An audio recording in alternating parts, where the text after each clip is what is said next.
All right, what is up, guys? My name is Coriola, and welcome to episode 9 of my Out of the Park Baseball 21 franchise here with the Milwaukee Brewers. And we are here at the 2022 trade deadline. And even though since the All-Star break we have lost 3 out of 5 series, we are still in first place, looking to make our first playoff appearance of this series. Now, we are currently the sixth best team in the National League because we are playing in, to be frank, a terrible division. I don't think we're really a full-on title contender this year, but I'd still like, to prove that we're going in the right direction. So here at the trade deadline, we're not going to make, well, it's a pretty big move, actually, the one that I'm looking at, but we're not going to make a bunch of moves. We could add some relievers, as we have lost Trey Supak and Joe Jimenez in just the 2 weeks since the All-Star break. We will be getting back those two, as well as Matthew Boyd, within the next 2 weeks, though. So, even though we could add a reliever, it's not really necessary. As far as offense goes, there are a couple positions we could look to upgrade. Center field being one. Lorenzo Cain is hitting not very well. He's in the last year of his contract, though, and we can't really get rid of him, Haniger, or Sanchez without outright releasing them. Espinal's hit well at shortstop, so I'm going to roll with him for the rest of the season. There are places on offense we could make moves, but I don't really want to. So I'm just looking at one single move, and that is going to go to the Seattle Mariners. And the Mariners have acquired Michael Fulmer, who, after a great start to his career and then a poor 2018, missing all of 2019, and then a poor 2020 in a shortened season, he has completely turned it around in 2021 and 2022. His overall is up to 65, 70 potential. He's 29 years old, and he'll be a free agent after this season. He could absolutely be a piece for us both short and long term. 29 is still fairly young, and I think we could sign him to an extension in the offseason. If we can't, it's no big deal, because all we are giving up here is Mario Feliciano, who at one point was one of our top prospects, but I really just am not a fan of his ratings. He's got decent power, doesn't really have anything else as far as hitting, and the defense isn't good enough to justify, a guy who's probably going to struggle. Well, actually, you know what? If I can give up someone other than Feliciano, never mind. We are not going to be trading Mario Feliciano. I don't hate Candle. I'd rather keep him. I like his pitch ratings. I'm not gonna. Hold on, I'm gonna figure out who I'm trading. Yeah, I think it's be this guy. The power and discipline are just not good. So yeah, instead of Feliciano, we're gonna be trading Vitor Watanabe. He is a rookie league outfielder, and then Reese Olson, who does have good pitches, and is pitching really well in Double-A.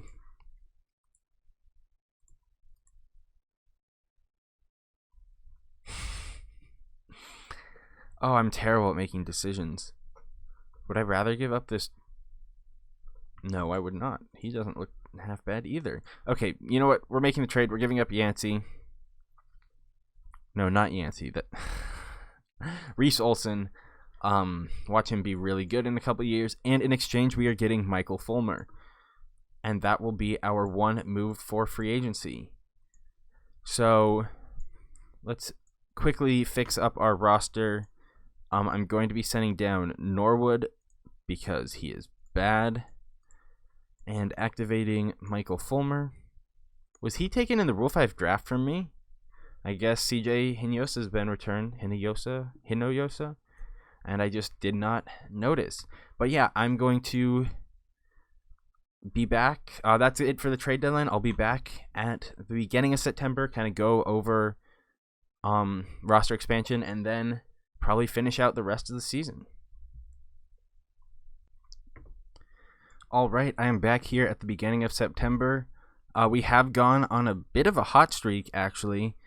For the first part of the month, we were kind of bouncing back between first and second place against Pittsburgh, but then we won 4 straight games here, another 2, and then since have won 6 in a row, and we have opened up a 5-game lead on the division. Unfortunately, we did suffer a couple of pretty significant injuries along the way. Brandon Woodruff is out for 3. He got injured for about 3 weeks. He'll be back, though. Devin Williams is out for the season. He wasn't having a great year, but anytime you have a relief pitcher who's 70-70, it's going to hurt to lose him. And then we also lost Orlando Arcia for the rest of the regular season. He might be back if we make it deep into the playoffs, possibly for the DS, but that remains unclear at the moment. He wasn't having the best year either, and he'll be a free agent after this season. But we don't really have a lot of infield depth, besides one of the guys we're about to call up. So losing him does hurt. But for our expanded rosters, I said in the midseason episode that I wanted to do this. First thing I'm going to do is call up Bryce Turang. He was it doesn't say what pick he was. I want to say like in the 20s because the Brewers were probably in the playoffs at the time. But he was a first-round pick in 2018. He's been one of our top prospects this entire series, and now we're going to give him a chance to get some at-bats here in September. Besides that, I'm going to call up Trey Supak. He got sent down when Jimenez came off the injured list. And then I'm also going to call back up Justin Williams. He was sent down. I believe he was DFA'd earlier this season after he was not hitting well at all. But I still like his ratings. I still think he could be an effective player for us. So we have one more spot left on our September roster. And those are the 3 guys. I guess only 2 because one was just replacing Arcia. But yeah, let's see what our lineup's going to look like now. Urseg is going to slide into third base. And that's pretty much all that's going to change. All right. I'm going to simulate a couple weeks and then come back if the race gets tight. All right, we are here at the end of the season, and as you can see from our record, for the first time in this series, the Milwaukee Brewers will be going to the playoffs. It was not really a intense September by any means. We won the division upon sweeping the Cincinnati Reds in Cincinnati. Even though we proceeded to lose our next 2 series, it did not matter. We had clinched on September 18th. So yeah, we will be going to the playoffs for the first time in this franchise, which does not mean by any means that this team is completely fixed and looking, to be a contender, a dynasty in the long term. A lot of our core is, 28, 29. Guys like Woodruff, Fulmer, Ray. And on offense, Christian Yelich is 30. Hira's already 26. Josh Bell is 30. So there's still going to be work to be done on this team moving on. I don't expect us to win the World Series this season, but we did actually end up with the 3rd best record in the division, or in the National League, and we will be the 2 seed. Actually, we surpassed Atlanta, who was like 10 games ahead of us at the start of the episode. So we really came on strong at the end of the year. But yeah, even if this team goes on a crazy run and wins the World Series, which I don't expect to happen, but would not be disappointed at, this series is nowhere near over. I still want to mold this team in my image and make them truly my own, because there's still a lot of guys. On our starting lineup, there's still 1, 2, 3, 4 guys that I did not bring in, and there's even more in the pitching staff. So, yeah, let's take a look at stats before we wrap it up. Lorenzo Cain actually finished the year on somewhat of a hot streak. Finished with the 85 OPS plus, even though he was at like 65 around the All-Star break. So he's finished 266 average. It's not great, but it's definitely an improvement. Hopefully he can carry it into the playoffs. Santiago Espinal has been really good since we traded for him. 814 OPS, 1.6 WAR. Great hitting numbers from him. Let's check the BABIP though. 332 or 327 is a little high, but not too bad by any means. And he's been a good defensive shortstop for us, I think.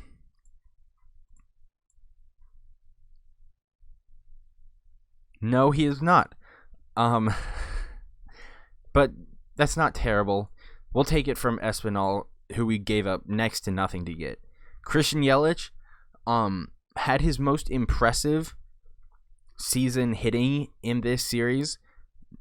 291, 383, 592 splits is really good. 151 OPS plus. Even though that actually wasn't higher than his 2020 season. He did finish with the highest WAR, but not really significantly higher. So yeah, this is kind of, the Christian Yelich we should be expecting. Great season from him. Obviously, we were expecting more starting the series, but you'll never complain about that from your star player. Alexander Palma had a really impressive rookie season. OPS 907, 1.6 WAR, 25 home runs from the young right fielder. He still walked a decent amount for a guy with only 40 walk rating. 7.3 is not terrible. Really impressed by him. He's our right fielder of the future. Keston Hiura got hot, then cooled down a little bit, but finished the season with 4.3 WAR, 851 OPS. Both of those numbers, are highest in the series. Same with his 27 home runs. So he's not turning into the superstar we were hoping, but he's a really serviceable player. Better than serviceable. 4.3 WAR is really, really good. Josh Bell, our big free agent acquisition, only put up 1.9 WAR this season, but 810 OPS, 31 home runs, which is the highest he's had since 2019, I believe. Yeah. Even though the WAR is not great, we're only paying him $8.5 million. We'll absolutely take that from him. Luis Urseg did struggle to replace Arcia, only 59 OPS plus, 601 actual OPS. He did have a positive WAR, so silver lining, I guess. David Freitas, this is kind of what I was hoping for when I traded Narvaez. 94 OPS plus from the catcher position. You will absolutely take that. 743 OPS. And then he caught 34% of runners. That's solid. I'll absolutely take that. He's a good defensive catcher, and for a defensive catcher, 94 OPS plus is really, you'll absolutely take that. As far as our bench guys, Dom Nunez struggled again. He probably won't be brought back as our backup catcher next season. Marwin Gonzalez, very serviceable job off the bench. 99 OPS plus from him. Can play a lot of positions. This is not my active roster. This is my playoff roster. Hold on. I want to see guys like Turang. Kind of struggled to start the season, or to start his career in the big leagues. But if his numbers improve in the offseason, I could totally see him making the big league roster to start next year. Mitch Haniger, 94 OPS plus, 754 OPS. For a guy getting paid $2.5 million, you'll absolutely take that. Then Danny Sanchez, really disappointing once again. OPS went up, but his OPS plus actually went down. Only 0.5 WAR. and his contract is about to get expensive. So disappointing from him again. And then Justin Williams really did not turn it around when he got called up in September. He will not be on the playoff roster. As far as our pitching staff goes, Michael Fulmer, in his only 53 innings with us, he put up 2 wins in just 53 innings. That is impressive. The BABIP was pretty low, but I mean, when the walks and home runs are that low, you'll absolutely take that from him. 2.18 ERA, just really impressive since he came over in the trade. Robbie Ray turned it around a little bit, finished 4.48 ERA, 3 wins above replacement, 180 innings pitched. Compared to last season, strikeouts came down, walks went up, BABIP went up, so you were expecting some regression. It's not a terrible season, but he's getting paid a lot of money, and he's going to keep getting paid a lot of money, so you'd like for a little better than that. Brandon Woodruff only pitched 164 innings because he missed time, I believe, just once, but it might have been twice. But 3.88 ERA, 3.2 wins above replacement. That's very solid, again, for a pitcher only getting paid $4.5 million. Who are our other starters? Let's see.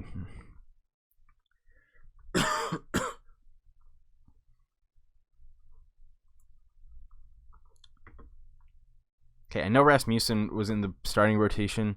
He finished with 112 innings pitched, which is a major league career high. 2.65 ERA, really impressive from him. He's kind of a guy who could go either way between starter and bullpen, and I think he'd be more effective in the bullpen, but he's definitely a good, replacement option, like a 6th starter in case someone gets hurt. Brent Suter, he ended up pitching 93 innings, 1.7 WAR, not bad from him. And then let's just go through the rest of our bullpen. Aaron Ashby, one of our top prospects, pitched really well in limited time in the big leagues. Just get the walks down a little bit, and this is recipe for a really good, hopefully starter pitcher long term, but at least reliever for next season, this season and next season. Sergio Barragan, innings dropped way down this season, but his ERA also dropped, so you'll definitely take it from him. Wish he was used more, but 2.33 ERA, 1.4 wins above replacement, very good left-handed reliever for us. Matthew Boyd is regressing, probably won't be on the playoff roster with those ratings. 5.7 ERA, 0.1 wins above replacement in just 60 innings pitched. He's a free agent after this season, and his time in Milwaukee is likely done. Adrian Hauser, solid season from him. Not much else to say with these last few guys. Jimenez, not an issue. If the guys, your kind of middle relievers, aren't problems, then you'll absolutely take it. Corey Knebel, 3.84 ERA is a little high for someone getting paid $9 million, but his contract is reasonable. So hopefully he continues to do solid. Freddie Peralta, Freddie Peralta was in our rotation. 162 innings pitched, 4.32 ERA. Definitely took a step back from last year. This is kind of what I'm expecting from him long term. 4.32, you'll absolutely take that from a guy who's eating innings. Already covered Rasmussen. Taylor Rogers, who we signed in the free agency last season. He had a very nice season, 3.30 ERA, 1.2 wins above replacement in 80 innings pitched. And last but not least, Josh Hader, once again, fantastic season. Struck out 18 batters per 9 innings. That is just absurd. That is incredibly stupid. 3.2 wins above replacement, 60 innings pitched. Really good season from Josh Hader. And quickly going to take a look at some prospects. We're not going to go through every guy, but just a couple highlights. Eduardo Garcia, who's a shortstop prospect who came out of nowhere, was called up to high A. He started mashing there. He'll be in double A to start next season. Blaze Jordan, his ratings have kind of fluctuated up and down as he repeated Rocky Mountain this season because he's just not really progressing a ton. But he'll get the bump to A-ball next season, and that's kind of when we'll figure out what he is as a prospect. He was young when he drafted him, though, so I'm not really concerned about his slow development. Jordan Lawler, who was our first-round pick last year, was hitting well in rookie ball, got called up to Wisconsin, and was not hitting well there. He'll start there next season. Hopefully he can turn it back around. JT Jin missed a bunch of time with an injury. I think it was like 6 weeks. But he is progressing quickly, already a 35 overall. He was our first-round pick this season. And our first-round pick year 1 was Casey Martin.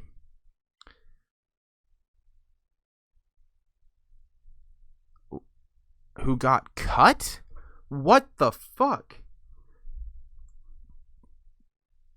Our assistant GM cut him? What in the world is going on there? He still has... Yeah, I'm firing my assistant GM. What the fuck, David Stearns? Why the hell would you fire a top pick who was...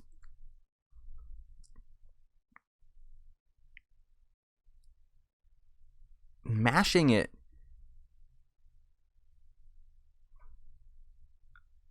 I'm so confused. Why the hell would he do that? Yeah, I'm firing my assistant GM for releasing one of my top prospects. I guess he didn't have great ratings, but still, I was hoping he could develop into a serviceable player for us. I am furious right now. I guess the last guy we'll check out is Patrick Wicklander, second-round pick last year. Had a good season in Rocky Mountain. After struggling last year there, he'll be in Wisconsin to finish the season. I guess last thing to do is set my playoff roster, so we'll simulate... Oh, I think I can do it now already. Corbin Burns did come off the injured list. I don't think I'm going to put him on the playoff roster. Just kind of shut him down for the season. Okay, so right now I have 14 pitchers and only 12 batters. So obviously I think it's going to be Suter, who's not coming on the playoff... Oh no, it's Matthew Boyd. I forgot about him. He will not be on the playoff roster. And then as far as our hitters go...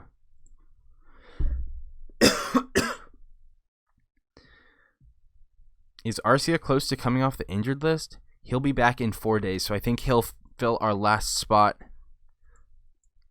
Oh, just kidding. His recovery is unclear. And... Should I just activate him? I think I'm just going to do that. I'd rather him...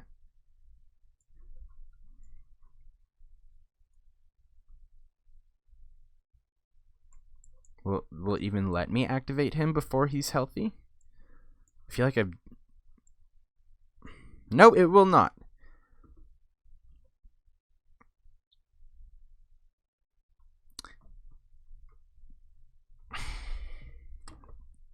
Why not? Why can I not?